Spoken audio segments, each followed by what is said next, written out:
দুটি জিনিস মানুষকে সবচাইতে বেশি আল্লাহর জান্নাতে প্রবেশ করাবে। একটি হচ্ছে তাকওয়াল্লাহ, আল্লাহর ভয়, আর একটি হচ্ছে হুসনুল খুলুক, সুন্দর আচরণ।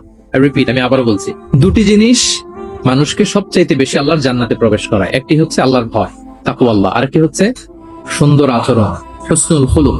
এখানে বলা হয়নি যে নামাজ মানুষকে বেশি জান্নাতে প্রবেশ করাবে, রোজা প্রবেশ করাবে, যাকাত করাবে, হজ করাবে, এমন কিছু বলা হয়েছে না। বরং সুন্দর আচরণ মানুষকে বেশি জান্নাতে প্রবেশ করায়। আমরা অনেক সময় ইসলামের এই এসেন্সটা ধরতে পারি না। দেখবেন যে খুব নামাজি কিন্তু খিটখিটে মেজাজের লোক, খুব নামাজি স্ত্রীর সাথে খারাপ আচরণ করে, খুব আল্লাহওয়ালা প্রতিবেশীর সাথে ঝগড়াঝাটি, খুব নামাজি মানুষ কলিগের সাথে সম্পর্ক ভালো নাই। এরকম লোক আমাদের সমাজে আছে না নাই বলেন? তার মানে ইসলামের যে ট্রু এসেন্স এটা ধরতে পারে না।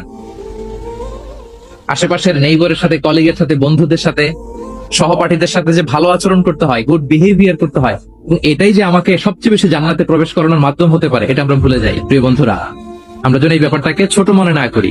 সবচেয়ে বেশি জান্নাতে মানুষকে প্রবেশ করায় তাকওয়াল্লাহ, হুসনুল খুলুক, আল্লাহর ভয়, আরেকটা কি? সুন্দর আচরণ। অনেক ছোট ছোট বন্ধুদেরকে আমি দেখতে পাচ্ছি অডিয়েন্সের মধ্যে। আমরা আমাদের সহপাঠীদের সাথে, বন্ধুদের সাথে ভালো আচরণ করবো তো আজকে থেকে? হ্যাঁ, সাউন্ড খুব অল্প হয়েছে, আমি শুনি নাই, আরো জোরে করবো কিনা? ইনশাআল্লাহ আমরা ভালো আচরণ করব, এবং আমার সহপাঠীদের সাথে, বন্ধুদের সাথে ভালো আচরণ, এটাই আমাকে জান্নাতে প্রবেশ করা। ইনশাআল্লাহ বলি সবাই।